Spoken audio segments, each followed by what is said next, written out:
doctor. Hola, buen día. Buen día a todos.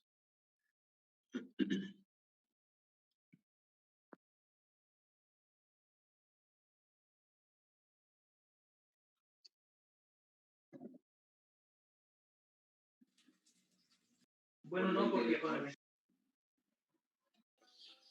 Buenos días.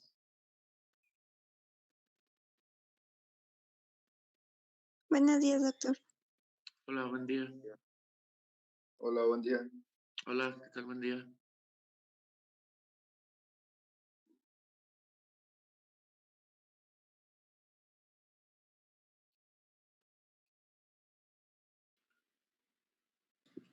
¿Cómo está? ¿Quién, yo? Sí, usted. ¿Cómo está? Bien, bien, bien. ¿Qué tal la clínica? La clínica. ¿Cuál clínica? Bueno, su consultorio. ¿Cómo está? Bien, bien, todavía no empiezo. Tiene el San José. ¿Sí estaba ahí, no? Sí, pero ya empiezo más tarde. Sobre todo los días que toca clase, me voy un poquito más tarde. Excelente.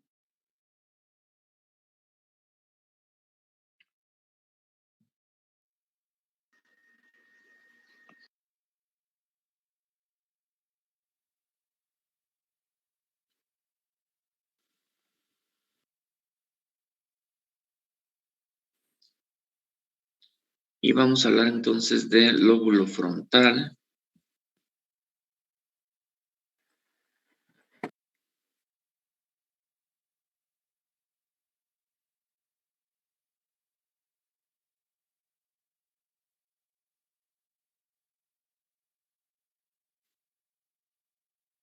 Bien, el lóbulo frontal es súper interesante. Es uno de los que más me gustan, junto con el lóbulo temporal y el cerebelo. Y el lóbulo frontal es muy interesante y es súper importante porque es el que nos hace movernos. Pero además de movernos, tiene mucho que ver con la cuestión conductual. Mucho de lo que tenemos de personalidad, cada quien, cada uno de nosotros, que nos hace diferentes como individuos, está dado por el lóbulo frontal y el lóbulo temporal. En esta ocasión vamos a hablar del lóbulo frontal. Ayer ya habíamos hablado un poquito acerca de que no siempre se pensó que el cerebro tenía funciones específicas por áreas y pensaban que todo era igual y que una lesión de cerebro pues era imposible decir de qué parte del cerebro venía el problema, la patología o cuál era la parte enferma. Ahora sabemos precisamente lo contrario y uno de los que apoyaron mucho esto, ya lo habíamos comentado ayer, fue un neurocirujano británico que fue Hewlett Jackson. Acuérdense que hablamos ayer de las crisis jacksonianas, que son aquellas crisis que se describen que tienen un inicio muy focal, se van propagando hasta generalizarse. Pues una crisis jacksoniana siempre es prácticamente igual a una lesión, muchas veces un tumor. Él encontró que la destrucción de un área que se dedicaba a inhibir podía causar los síntomas de una sobreactividad de esa área que antes estaba inhibida. Es como quitarle un candado. Ese candado suele ser el lóbulo frontal, precisamente. Es el que está limitando que tengamos una conducta socialmente aceptable. Por eso a veces cuando alguien se está saliendo un poquito de la cuestión conductual social o está echando mucho relajo o hace cosas un poquito más allá fuera de lo normal, digo, entre comillas, no definamos normal, podemos decir que está frontalizado.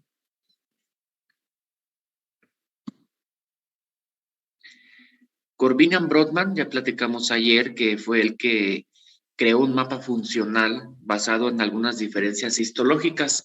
Sin embargo, hay áreas que son histológicamente idénticas y tienen funciones distintas. Aquí están las áreas de Brodmann, las más importantes. Ayer platicábamos que no todas son necesarias que se las aprendan. Hay que aprenderse el área olfativa, el área motora, el área premotora, el área motora primaria y la motora suplementaria, porque son cosas que sí les van a preguntar en los exámenes. El área visual, el área gustativa, el área de Broca, el área de Wernicke, que son, generalmente siempre las van a preguntar, ¿no? Pero hay muchas que no, ni siquiera nosotros las utilizamos en la práctica clínica diaria. Partes importantes del lóbulo frontal: el área motora, el área premotora, las áreas motoras suplementarias, la región prefrontal, los campos visuales frontales y las áreas motoras del lenguaje. Los campos visuales, más que de visión, se encargan de movimiento de los ojos. Hablando de áreas corticales motoras, lo que nos da el movimiento son 3. La 4, la 6 y la 8 que están viendo aquí. La más importante, aunque es la más pequeña, es el área motora primaria. Realmente es importante también junto con el área motora suplementaria, porque ambas contribuyen al movimiento. La diferencia a veces es el umbral de estímulo. El umbral de estímulo para el área motora primaria, el área 4, es un umbral muy bajito, es decir, un estímulo bajo produce movimiento. Y en el área motora suplementaria se requiere habitualmente un estímulo un poquito mayor para provocar el movimiento. Y son las que están viendo aquí, 4, 6 y 8. Ayer hablamos de los homúnculos, el homúnculo motor y el homúnculo sensorial. Cuando les toque la clase del lóbulo parietal, que no es conmigo, van a hablar del homúnculo sensorial. En esta ocasión hablaremos del homúnculo motor. El homúnculo motor está aquí, es el monito que ayer les mostré. Ahorita lo van a volver a ver, cómo están distribuidas las partes del cuerpo en esta parte de la corteza. No es la única que genera movimiento, también lo hace la motora suplementaria, que es la 6, pero sí es la que tiene el umbral más bajo para el movimiento. Y este es el homúnculo. El homúnculo motor, que se dispone en el área 6, en el área 4, perdón, que es el área motora primaria, en una visión lateral de la corteza. Esta es una visión lateral y esta es una visión coronal de cerebro, igual que ayer les comenté que aquí de este lado habría una parte igual. Y esto que les comenté ayer es la famosa cápsula interna, bien importante en la clínica porque es un sitio común de lesión, tanto isquémica como hemorrágica en eventos vasculares cerebrales. Es un territorio muy afectado con frecuencia y hay un síndrome incluso, que es el síndrome de la cápsula interna, que está caracterizada por tener en la clínica 3 H's, que es hemiparesia, hemihipoestesia y hemianopsia. ¿Por qué tiene afectación sensitiva? ¿Por qué tiene afectación motora y visual? Pues porque por aquí bajan los fascículos, los cables, digamos, que vienen de diferentes partes de la corteza, como le estoy señalando aquí con el cursor. Entonces, incluso vienen también vías que vienen del área occipital, del área visual. Entonces, una lesión chiquita aquí puede dar mucho déficit. Una lesión más grande acá quizá dé menos déficit, pero aquí en la cápsula interna es delicada por ese tema. El área premotora es más grande que el área motora primaria, es el área 6 de Brodmann, y el estímulo del umbral es un poquito más alto, requiere un poquito más de estímulo para que efectúe su función. Aquí se relaciona más con aferencias sensoriales. Por ejemplo, en el área motora primaria, la 4, el pensamiento nos hace mover cualquier parte de nuestro cuerpo, una extremidad con un pensamiento simplemente para tomar algo, para tomar el celular, para escribir, para estar tecleando en la computadora. Y el área 6 se relaciona más con las aferencias sensoriales. Por ejemplo, le llega el estímulo de un piquetito de dolor, se quemó. Obviamente eso va a llegar primero al área sensorial, al lóbulo parietal, pero después del lóbulo parietal, pues va a mandar un estímulo para que se quite la mano de lo que le está provocando el dolor. Es un estímulo más sensorial y es un estímulo un poquito más alto.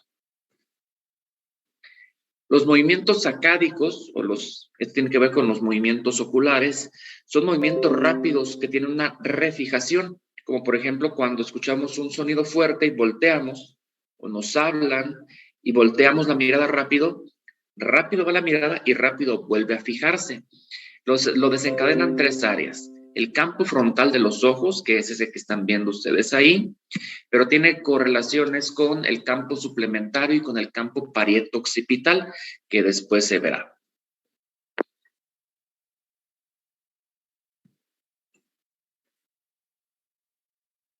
Nuevamente, el campo frontal de los ojos corresponde al área 8.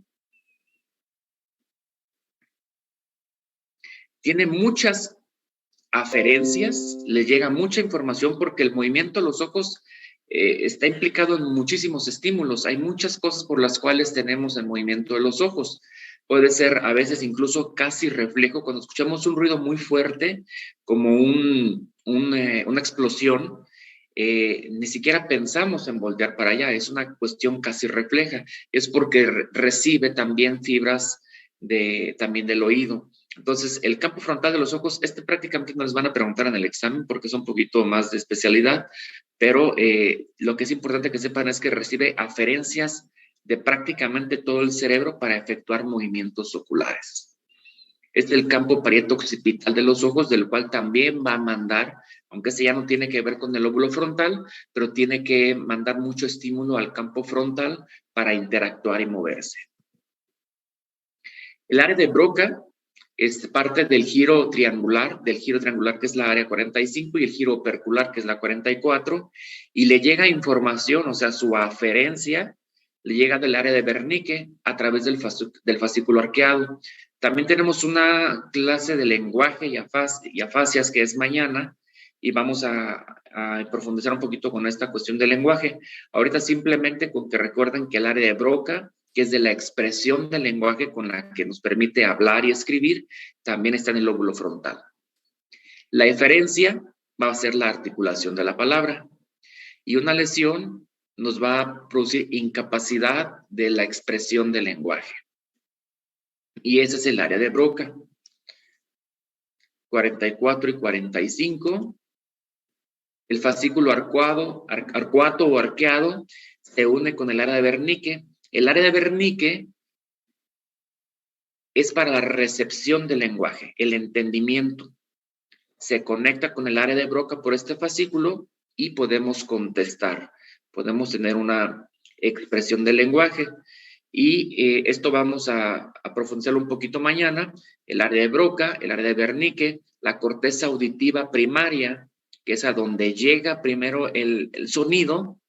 A través de aquí se recibe el sonido, en el área de Wernicke se decodifica, se le da sentido y entendimiento al sonido que llegó, entendemos el lenguaje, lo conecta por el fascículo arcuato al área de Broca para contestar, para emitir lenguaje. El área primaria, motora primaria, que ya la mencionamos, el fascículo arcuato. Y bueno, hay otras áreas corticales también en el lóbulo frontal, que es la corteza prefrontal, que son las áreas 9, 10 y 11 de Brodmann y están asociadas a conducta afectiva y juicio. Las lesiones de esta parte del lóbulo frontal, de la corteza prefrontal, que es la parte más anterior del lóbulo frontal, lo que tenemos en la frente prácticamente, están bien asociadas con las cuestiones conductuales, cambios de personalidad, de juicio, la habilidad emocional, y hay síndromes reconocidos que dan cada uno de estos alteraciones conductuales. Todo esto es área prefrontal, es un área amplia.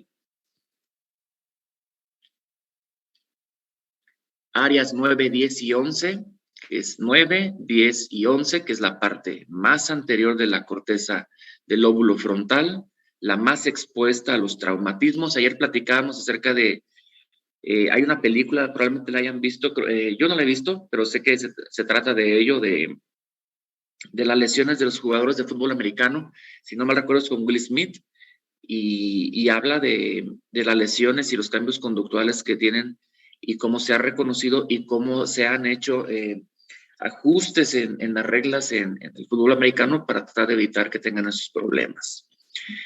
La región prefrontal se puede dividir en la corteza prefrontal dorsolateral, la prefrontal medial y la corteza orbitofrontal. Y esto tiene implicaciones clínicas porque el paciente se manifiesta distinto dependiendo de dónde tenga la lesión, si es dorsolateral, si es medial o es orbitofrontal. La parte orbitofrontal es la de la base. Mucha de la información de estos pacientes, porque no se les puede lesionar ahí de manera ética, o al menos en la actualidad, se sabe que en los tiempos de la Segunda Guerra Mundial hubo mucha experimentación con seres humanos. Los médicos alemanes hicieron muchos avances en la medicina en general, pero a costa de investigaciones absolutamente no éticas, y pues utilizaban a la gente pues prácticamente como animales, ¿no? A uno los metían al agua 5 minutos, a otros 6 minutos, a otros 7 minutos, 8 minutos, 9 minutos, 10 minutos. Los mataban y hacían cortes de cerebro para ver los cambios por la hipoxia que sucedían a diferentes minutos y cosas de ese tipo, ¿no? De hecho, hay patologías que llevan nombre de médicos alemanes que en la actualidad se han ido tratando de prohibir o de quitar. En neurología particularmente hay un padecimiento que se llama Aller-Borden-Spatz, que son los nombres de los neurólogos alemanes que lo describieron y que pues también tienen un pasado nazi, y ya en la actualidad ya se recomienda que mejor se le denomine patología de núcleos basales por depósitos de hierro. Uno de los casos en los que no se tuvo que no hubo problema ético, aparentemente, es un caso famoso que es el de Phineas Gage. Phineas Gage era una persona que se volvió famosa por sus cambios conductuales que tuvo después de una lesión. Él era un trabajador del ferrocarril en Inglaterra y hubo una explosión y esa barra de metal con la que él trabajaba, pueden verla ahí, le atraviesa el cráneo.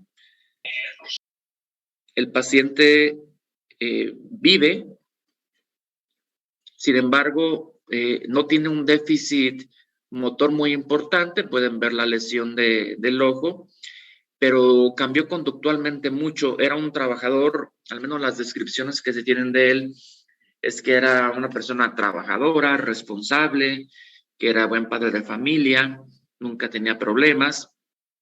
Y a partir de que tiene ese accidente y él regresa a trabajar, se vuelve una persona que no es capaz de mantener un trabajo, se vuelve irresponsable, se vuelve belicoso, se pelea cada oportunidad, se vuelve bebedor, tiene problemas con la mujer, con la familia, y de tal manera que ya no es capaz de mantener un trabajo, y lo anunciaban así, que andaba exhibiéndose prácticamente como en circos, y el esqueleto está, bueno, el cráneo, perdón, está en exhibición en un museo, es el cráneo de Phineas Gage, y así lo anunciaban para que la gente pagara para ir a ver a una persona que había sobrevivido a una lesión de esas características y que andaba vivo, pero pues conductualmente era otra persona completamente.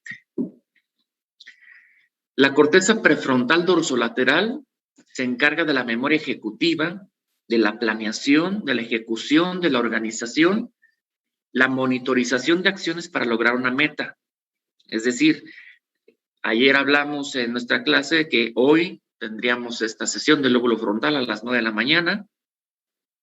Entonces ustedes ponen su alarma en la noche para despertar, o ayer mismo leen algo del lóbulo frontal, están planeando, están ejecutando, se están organizando y se despiertan hoy para esta tarea que era hoy a las 9 de la mañana tener esta sesión.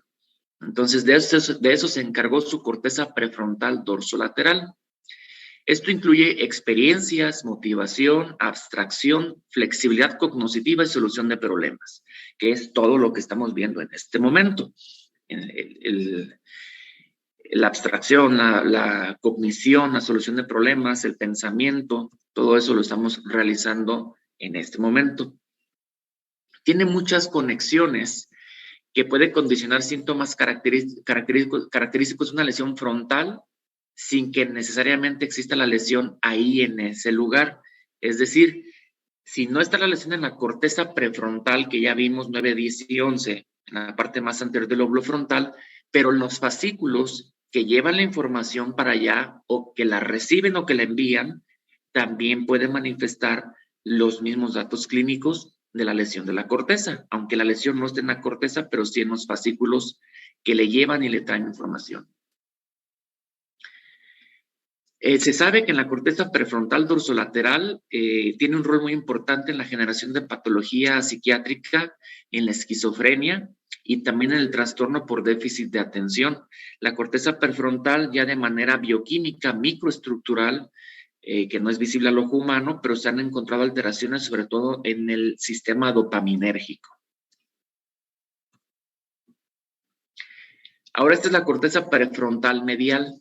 Esta tiene conexiones con núcleos talámicos, especialmente con el dorso mediano, la corteza temporal superior y con otras porciones de la corteza prefrontal. Esto es importante para las asociaciones auditivas y visuales.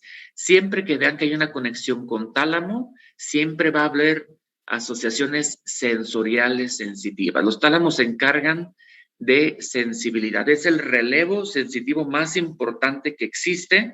Entonces, siempre que escuchen tálamo, estamos hablando de sensibilidad y sensorio. Entonces, la audición y la visión también son un tipo de sensibilidad. La corteza orbitofrontal es importante también y es muy característica porque tiene conexiones con el sistema límbico y con las amígdalas. Entonces, en el sistema límbico tenemos las cuestiones de las emociones, de la inhibición, también tiene que ver con la conducta sexual y con la conducta de agresividad.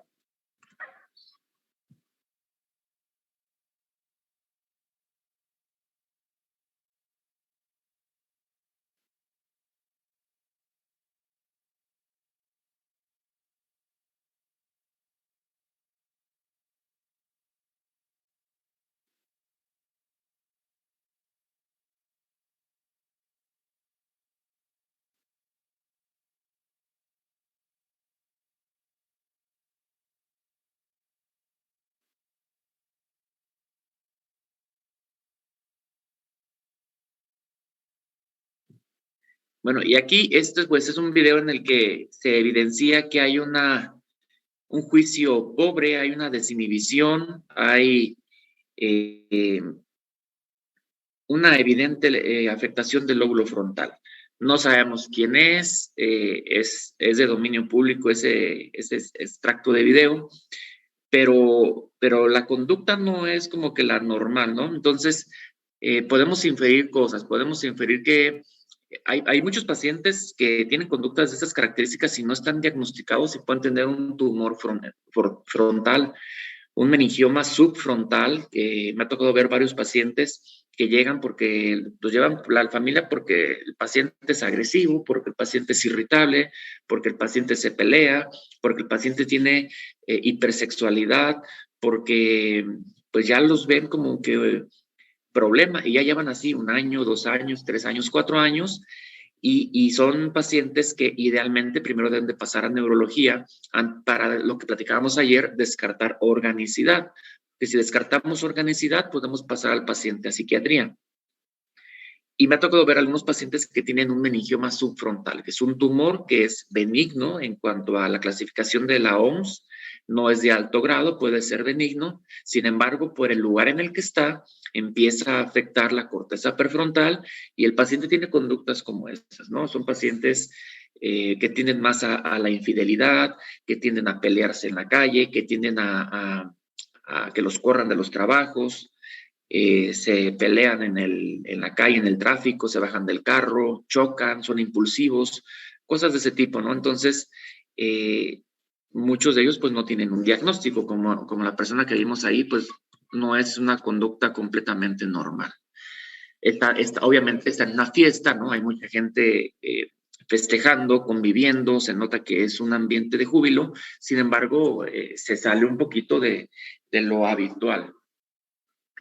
Los pacientes con lesión de la corteza orbitofrontal tienen una una pobre abstracción propia, una pobre introspección, tienen un pobre juicio, se distraen muy fácilmente. Es un dato también muy importante, se distraen con mucha facilidad, están platicando con ellos de algo y no pueden terminar una plática, no pueden terminar una tarea, no pueden completar una tarea específica que dejaron en su trabajo, y es parte de los problemas que llegan a tener, y no lo aceptan y se enojan, se molestan y bueno, los terminan corriendo a estos pacientes.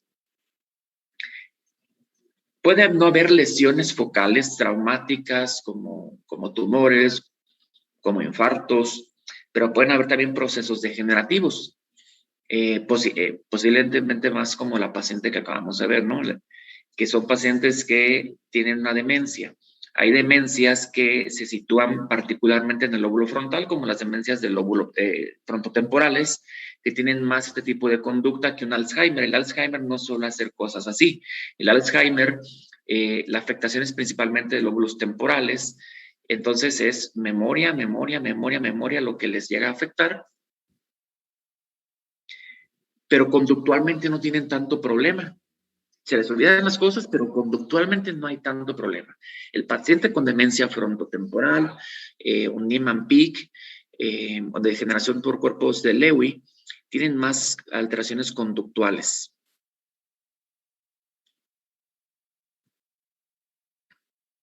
Afecta el cuidado personal, la higiene, la conducta sexual. La conducta sexual se puede ver afectada en ambos rubros, puede ser hipersexual o hiposexual, se puede afectar en ambas variantes, pero lo más común es la hipersexualidad. Atención en los negocios, empiezan a perder dinero, empiezan a hacer negocios impulsivos, que son negocios fuera de la realidad, que a cualquier persona diría eso no es un buen negocio y lo hacen.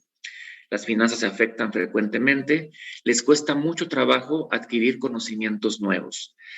Y hay muchos pacientes que pasan años antes de que se den cuenta, porque son pacientes que no tienen una demanda intelectual, son pacientes que están en su casa, que no les piden hacer gran cosa, no hacen mucho, y la familia no se da cuenta de que tienen 5, 6, 7 años demenciándose. Hasta que empiezan a no reconocer la familia, les llama la atención, lo llevan a consulta y piensan que tiene 3 meses, 6 meses, pero en realidad el paciente tiene años evolucionando.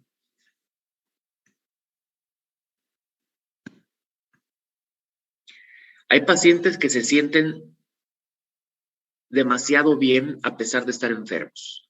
Esto se le llama estado de Moria. Ahorita van a ver un ejemplo de un paciente que está enfermo, está en el hospital y se ve bien contento. Puede haber abulia, puede haber apatía, falta de iniciativa, de espontaneidad, de interacción social, en lesiones del lóbulo frontal y núcleos basales. Son pacientes que están como un mueblecito. No dicen nada, no hacen nada, no tienen ninguna iniciativa ni ninguna interacción. Les tienen que decir, vente a comer, ya levántate, métete a bañar, y obedecen más o menos, pero no hacen nada por sí solos. Todo hay que estárselos indicando. Si la lesión es causada por una neoplasia, también se van a encontrar otros datos, como la paciente que les comenté que tiene un meningioma subfrontal, pues tenía papiledema, tenía hipertensión intracraniana y tenía el fondo de ojo afectado, tenía reflejos exaltados en todas las extremidades, tenía otros datos, también tenía anosmia, la persona no olía ya los alimentos. Este es un paciente que está hospitalizado, que tiene una lesión del lóbulo frontal, y vamos a ver, además de que tiene una cara y una actitud como contentona, como de Moria, van a ver algunos signos de liberación frontal.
Bien, aquí se vieron varios datos bien importantes que son bien característicos del lóbulo frontal. Primero, el paciente no tiene aspecto cara de estar preocupado estando hospitalizado.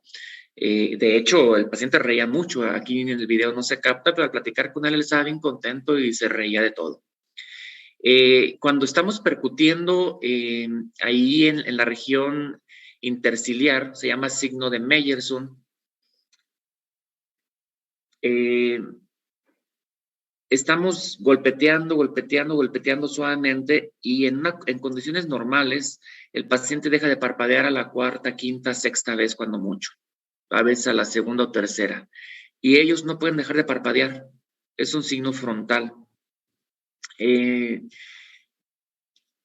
Después a la batelenguas se le muestran las comisuras bucales y trata de buscarlo, como los bebés cuando sienten el pezón de la mamá que están lactando y empieza la búsqueda del pezón para empezar a lactar. Igual aquí el paciente al sentir el estímulo trata de buscar pues lo que está ocasionando el estímulo. Y luego están viendo también cuando tratamos de explorar la cavidad oral, la boca, cómo cierra la boca, el signo de bulldog. No he encontrado otra descripción de cómo de qué otro nombre se le pueda llamar, seguramente debe haber algún otro nombre, pero también le llaman así como síndrome, sin signo del bulldog, que es meten algo a la boca y muerden luego, ¿no? Entonces ahí también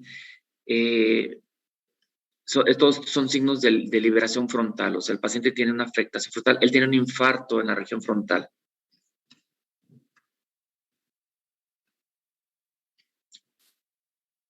El palmomentoniano, que ese no lo vieron ahorita, en se hace es algo similar al Babinski, no sé si ya hayan visto Babinski en algún hospital, pero en la palma de la mano, con un objeto rugoso, una llave o algo así, se les estimula, se rasca, un poquito de molestia en esta área, y lo que tenemos que observar es en la borla de la barba que se contrae. Ese se llama reflejo palmomentoniano y toma más valor cuando es unilateral. Nos habla del lado del lóbulo frontal que está afectado. Entonces se raspa la palma de la mano y se busca la contractura en la borla de la barba. El de succión, ahorita vieron que el paciente no succiona, bueno, lo hace como una defensa, como un reflejo primitivo, el morder lo que va a entrar a la boca. Si detectara que fuera algo que le va a dar alimento, pues lo muerde, deja de morder, ¿no? Y empieza a succionar como los bebés, son reflejos primitivos de sobrevivencia. El grasping, que también lo tienen los bebés, que es cuando le pasan la mano al paciente, la otra mano, y tiende a agarrar, tiende a hacer una prensión. Es el reflejo de prensión o grasping. Ese también lo tienen los bebés porque también es un reflejo primitivo de supervivencia y lo tienen estos pacientes. El de parpadeo o Meyerson o glabelar, que fue el que vieron ahorita, con el dedo se puede estar percutiendo la glabela y el paciente idealmente en condiciones normales deja de parpadear alrededor de 3 o 4 o 5 veces. Y el paciente con Meyerson positivo, pues no deja de hacerlo. Vean cuántas veces lo hace, no lo deja de hacer.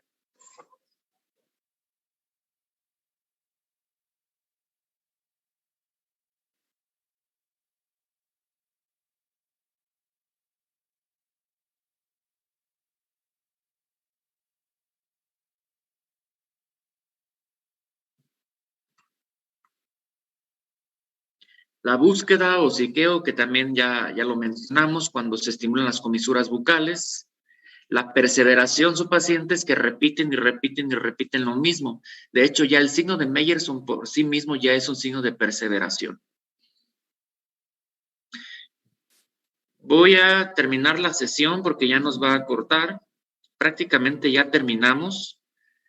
Nos faltan muy poquitas diapositivas y son imágenes. Entonces vamos a terminar esta sesión y reiniciamos. Ok. Sí, doctor. Ya saben por qué hablan así, por qué caminan así, por qué se van de lado. ¿Por qué dijimos ayer que pasaba eso?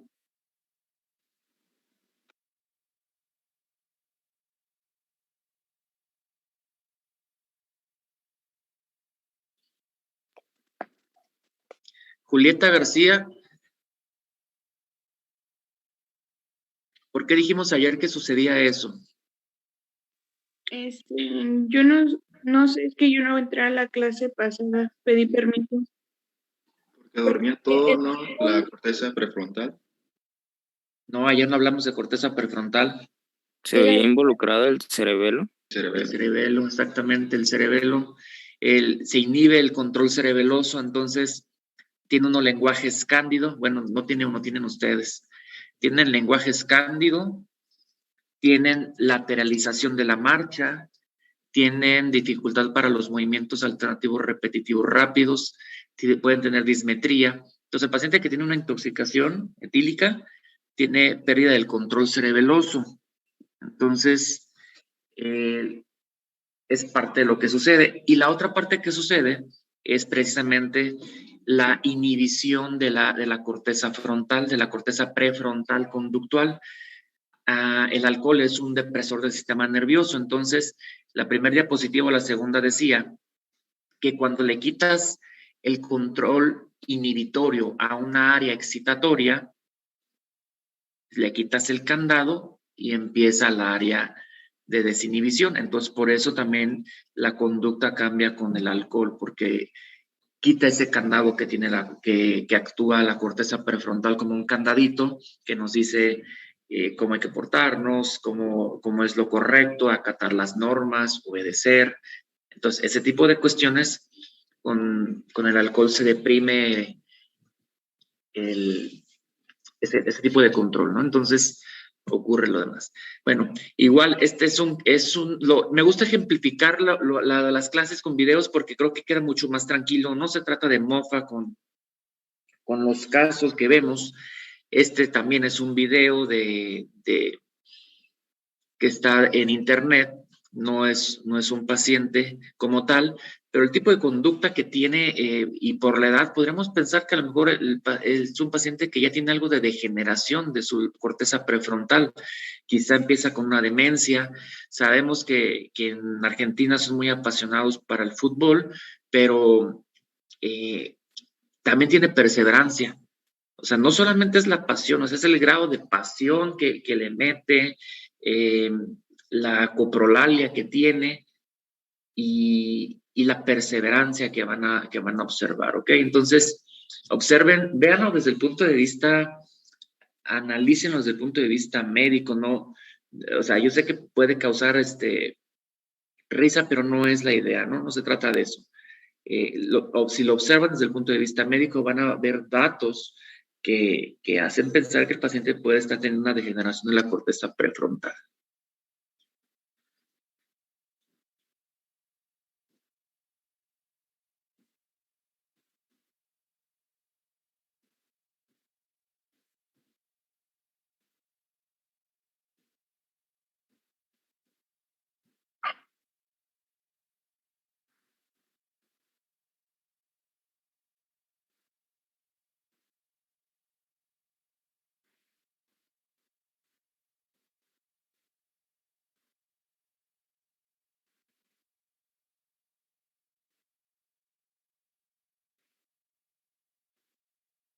No se escucha, doctor.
¿No se está escuchando ahorita? No. No, doctor. No, doctor.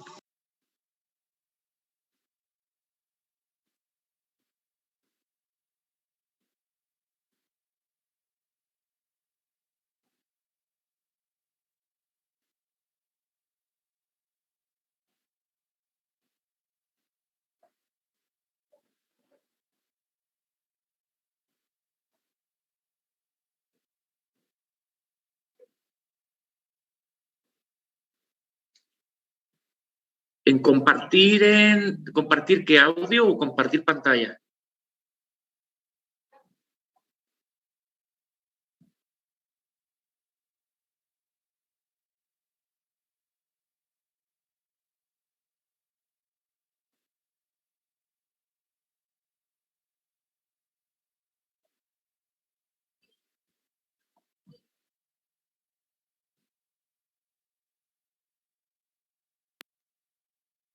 A ver si ya. Al piso. Siempre te falta el disco al piso, mira, por favor. No te pierdas ningún. ¿Los anteriores tampoco se escucharon? No, doctor. No, doctor. Entonces, se los voy a pasar porque sí creo que es importante escucharlo. O sea, sí da un extra en cuanto a lo que trato de compartir. Creo que sí les da un extra.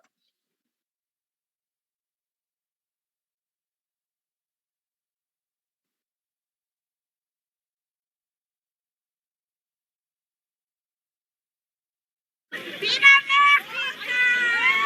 ¡Viva México! Chichis para la banda. Chichis para la banda. Chichis para la banda.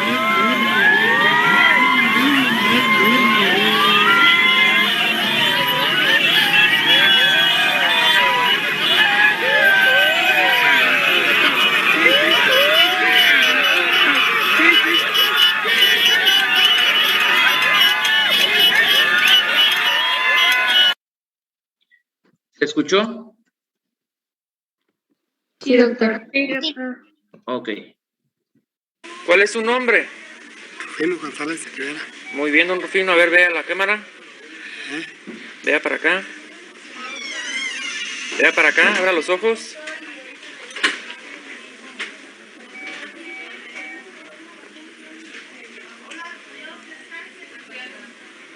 Con los ojos abiertos. Abiertos.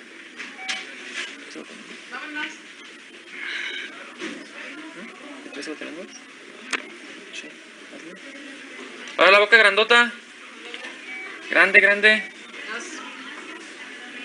La comisura. Eso.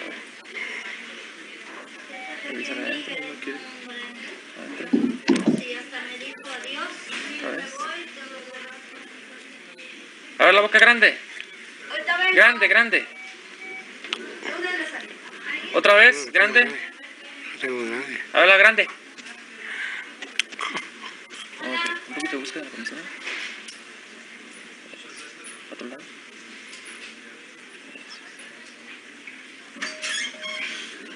Familiares de Valentina.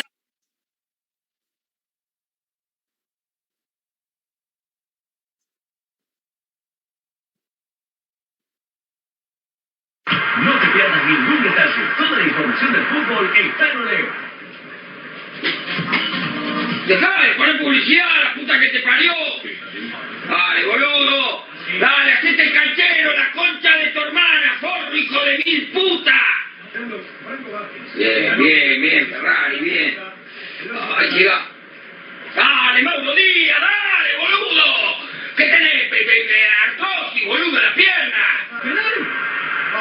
Penal. ¡Penal! ¡Sí, viejo! ¡La puta que me parió! ¡La puta que me parió! ¿Quién hizo ese penal, pelotudo? Román que se agarró la cabeza, él solo se lo marcó. ¡Qué forro que sos, Román! ¡Y la puta que me parió! ¡La puta que me parió! ¡La puta que me parió! ¡No lo puedo creer, la puta que me parió! ¡Sos un pelotudo! ¡Sos un hijo de puta, Román! ¡Paraguayo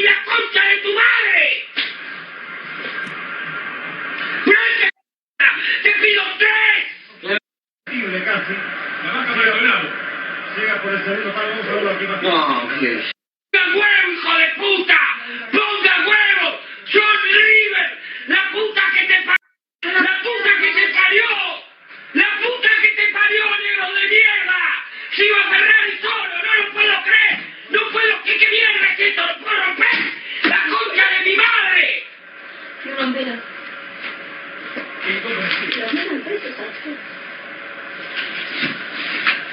¡La concha de mi madre y la puta que me parió, carajo! La perdió. Se cansó de perder la pelota.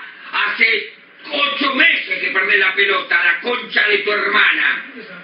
La pelota, anda, la concha de tu madre. Pero la concha de tu madre. Espero que la puta madre que te parió y la reputísima madre que te parió. ¡Esta de boca, la puta que te parió! ¡Anda la concha de tu hermana, la puta que... Bueno, esa persona yo no creo que solamente le guste el fútbol. Yo creo que debe tener algo más. Debe tener, o sea, por la edad y por la forma de expresión, porque no solamente es decir no es la coprolalia nada más, no es porque diga una grosería, todos vamos a decir una grosería de vez en cuando, pero la forma en que lo repite y lleva hasta como un sinsentido en la repetición. Habla de perseverancia. La perseverancia dijimos que era un signo de liberación frontal. Tiene familia ahí, se ve que hay adolescentes, que hay niños que lo están ahí, de hecho ellos lo están grabando, y no le importa modular lo que dice, modular la conducta, como que hay una pobre introspección y un pobre juicio, ¿no? Entonces, a mí me da la impresión de que es una persona que si la evaluáramos, muy probablemente tendría alguno de los signos de liberación frontal que ya platicamos, tendría grasping, tendría Meyerson, clavelar, a lo mejor ya tiene historia de que descuida su cuidado de higiene, de bañarse, que es agresivo en la calle. Pues probablemente tenga un proceso degenerativo, si no es que alguna otra cosa, ¿no? Por la edad uno piensa en algo degenerativo. Y bueno, esta es una tomografía simple de cerebro en un corte axial. Lo blanco es hueso, la tomografía, todo lo que veamos blanco brillante es hueso. Puede haber también sangre, que también se puede ver blanco, aunque no suele ser tan brillante, tan blanco. Pero aquí lo que les quiero demostrar o ejemplificar es la atrofia de la corteza frontal. Vean cómo el resto de la corteza parietal, occipital, el resto está bien, está pegadita al hueso, pero cómo hay un espacio en el área frontal, en el área medial también. Entonces, ¿esto qué implica? Que hay una degeneración del lóbulo frontal. Entonces, es un paciente que puede tener conductas como la que acabamos de ver, porque el área frontal está degenerada, está afectada. Aquí se observa mejor, aquí también. Vean la importancia de que el resto del parénquima cerebral está más conservado. Aquí sí se ve algo, aquí alcanza a ser frontal todavía, pero lo prefrontal, sumamente atrofiado. Y este es otro caso de un paciente con un infarto muy extenso, es un infarto carotidio del lado derecho, pero pues que se llevó la corteza prefrontal de los dos lados. Evidentemente que este paciente a lo mejor ni siquiera va a dar datos conductuales porque el déficit neurológico es muy extenso, o sea, el paciente está en cama, no se va a mover, pero como el infarto es derecho y conserva el área del lenguaje, que es en el lado izquierdo, habitualmente en la mayoría de los pacientes, pues puede expresarse, puede estar en cama, pero expresarse, escuchar, entender y expresarse. Entonces, aún estando en cama, y aunque le cueste articular un poco la palabra, va a tener alteraciones conductuales, aunque sean más tranquilas porque va a estar en cama el paciente. ¿Dudas o preguntas? Sí, doctor. Disculpe, las personas o los chavos en general que practican el boxeo, ¿se les va degenerando la corteza prefrontal? Sí puede suceder. No se puede generalizar que a todos les va a pasar, pero por supuesto que sí está descrito que existe el mismo problema de los jugadores de fútbol americano. Todos los deportes de contacto repetitivo y los principales son el fútbol americano y el boxeo, efectivamente.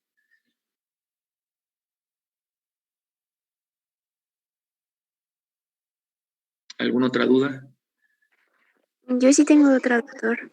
Sí. Ahorita que mencionó lo de la ética en el tratamiento, pues sí, en los alemanes, Ajá. ¿se sigue practicando la lobotomía prefrontal para tratamiento de enfermedades mentales o ya no? Lobotomía como tal no, porque la lobotomía significa quitar el óvulo, No, la parcial, lobotomía aunque fuera parcial. parcial. Entonces, ahora lo que se hace es cortar las conexiones. En casos muy extremos, en pacientes que son intratables, farmacológicamente hablando, que ya se hizo de todo y que son... me ha tocado ver un par de pacientes, esto se llama en la actualidad psiconeurocirugía.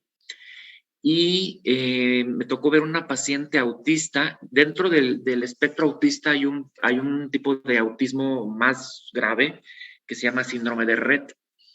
Esta era una paciente, tengo algunos videos por ahí, no tengo ahorita mi disco duro para pasárselos, pero se los paso en otra clase. La chica, tenemos los videos de cómo tenía su casa destrozada. Era una chica como de unos 20 y pocos años. Los lavabos, las ventanas, los muebles, todo estaba, su casa era un desastre porque todo lo rompía. Tenía dosis altas de antipsicóticos, tenía dosis altas de benzodiazepinas, sumamente agresiva, agresividad hacia ella, agresividad hacia los demás. Entonces, esa chica se sometió a una psiconeurocirugía y lo que se hace es cortar los fascículos que van a los lóbulos frontales de la corteza prefrontal. Pero ya tanto como lobotomía, no. Eso ya no se hace, pero sí se cortan las aferencias y algunas de las eferencias. Lo tiene que hacer un neurocirujano funcional, no un neurocirujano general. Hay que pasar por varias evaluaciones, tienen que hacer una resonancia magnética funcional para ver algo que se llama tractografía. La tractografía pinta de colores muy bonitos que podemos visualizar, o sea, más que lo bonito es que se puede ver los fascículos. Y los fascículos nos marcan de colores distintos en función de ahora sí que de la función que están haciendo, valga la redundancia. Entonces, aquellos fascículos que se dedican a lo motor, a lo sensitivo, a lo auditivo, no se tocan, pero aquellos fascículos que estamos viendo que están implicados en la conducta, los seccionan. Entonces, es una cirugía mucho menos invasiva, nada más seccionan los fascículos y el paciente cambia la conducta. Por supuesto que, bueno, lo único que se logra, en ese caso, por ejemplo, que te comento, pues era una paciente más tranquila, no se cura, obviamente, el autismo, pero era una paciente que se volvió dócil, que se volvió cooperadora, pero solo en casos extremos. La verdad es que se hace muy poco en México. Gracias, doctor. De nada, ¿alguna otra duda? Yo sí tengo una, doctor. Ajá. Entonces, las manifestaciones de algún problema en el lóbulo frontal pueden ser desde personas con conductas muy agresivas, muy extrovertidas, hasta personas como muy calmadas o muy taciturnas, ¿no?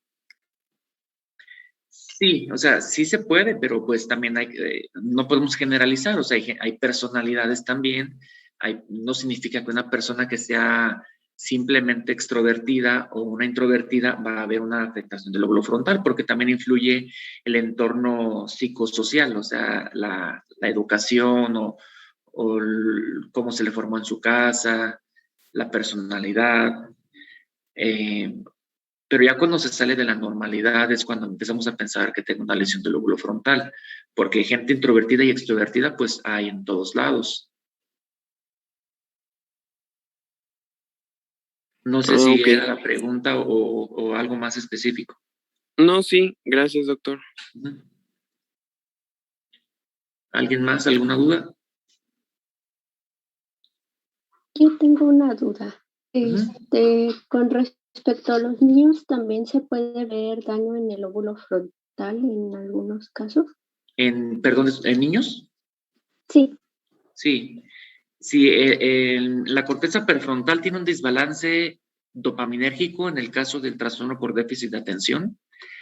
Y cualquier tipo de lesión que afecte el lóbulo frontal también lo puede presentar un niño. En el caso de un trauma craneoencefálico, por ejemplo, un niño que se caiga de la cuna, de la cama, que caiga de frente y que tenga una contusión hemorrágica frontal, pues va a tener problemitas en el desarrollo. Los niños tienen la capacidad de mucha plasticidad cerebral. Eso significa que ante una lesión, su capacidad de recuperación y de mejoría es muchísimo mayor que la de un adulto, pero exponencialmente mayor. Entonces quizá no tenga tanto, pero puede ser que sea uno de esos niños que luego son en la escuela, que los llaman a los papás a cada rato, que no están en paz, que les cuesta concentrarse. Pues sí cabe la posibilidad, pero cualquier persona estamos susceptibles de una lesión de cualquier tipo, incluyendo los niños. Gracias. De nada. ¿Alguien más? De hecho, sale en una película de esto.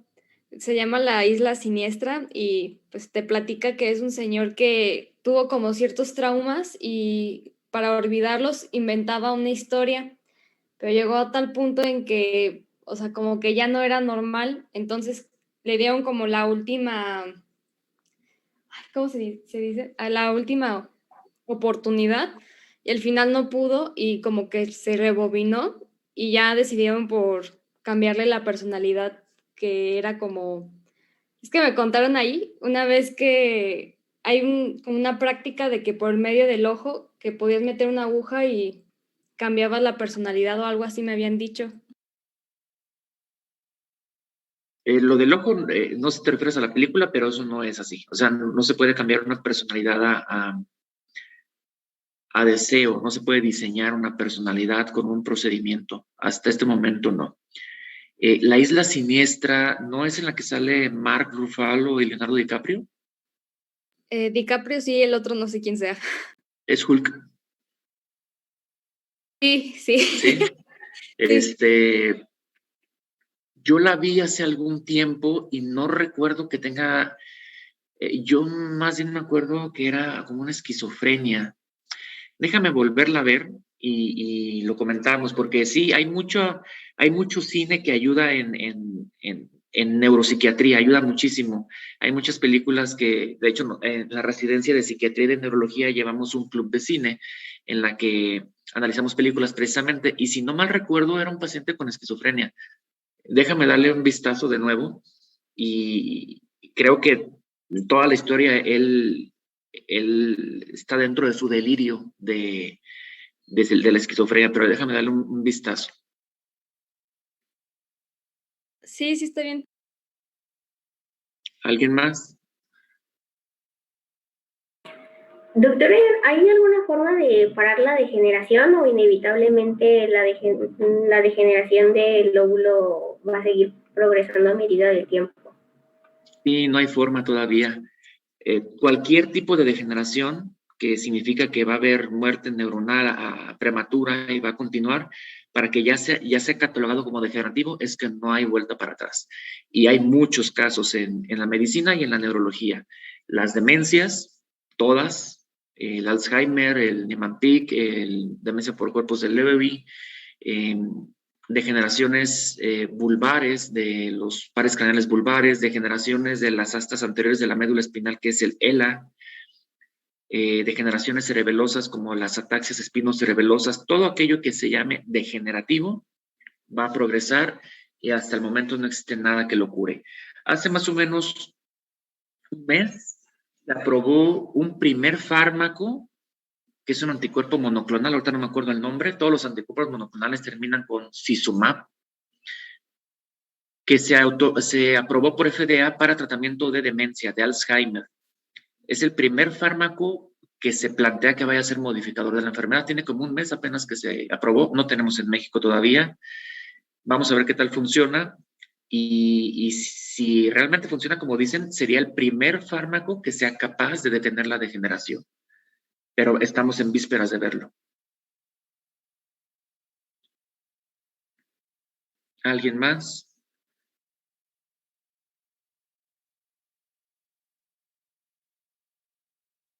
Ok, bueno, entonces nos vemos mañana con afasia.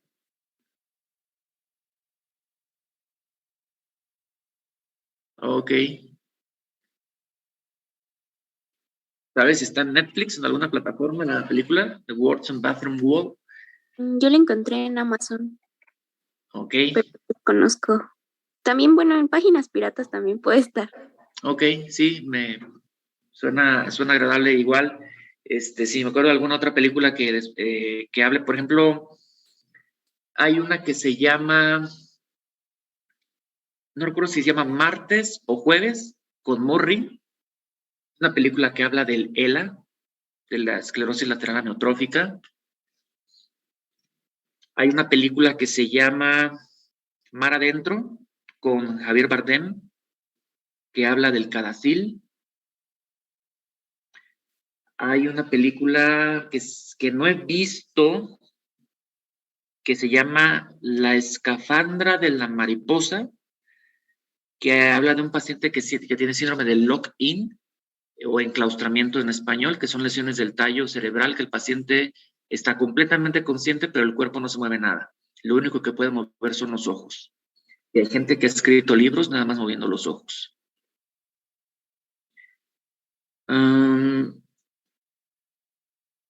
Spider es un paciente con esquizofrenia, es una película buenísima. Y bueno, de lo que me vaya acordando les voy comentando, ¿no? Y si ustedes también saben de alguna que tenga un tema neurológico o neuropsiquiátrico, igual, que nos lo compartan. El Club de la Pelea es un paciente con esquizofrenia. No es el Club de la Pelea, ¿o sí? ¿Alguien vio el Club de la Pelea? Sí. Sí tienes esquizofrenia, ¿no? Creo que sí. Sí se inventa otro personaje, si no me recuerdo, creo que sí. Sí. ¿Es con Brad Pitt? Ajá, sí. Ok, bueno, nos vemos mañana entonces, que tengan buen día. Gracias, doctor. Gracias, doctor. Buen día, doctor. Bye. ¿Mañana qué es la clase, doctor? Creo que es a las 9, déjame verificar.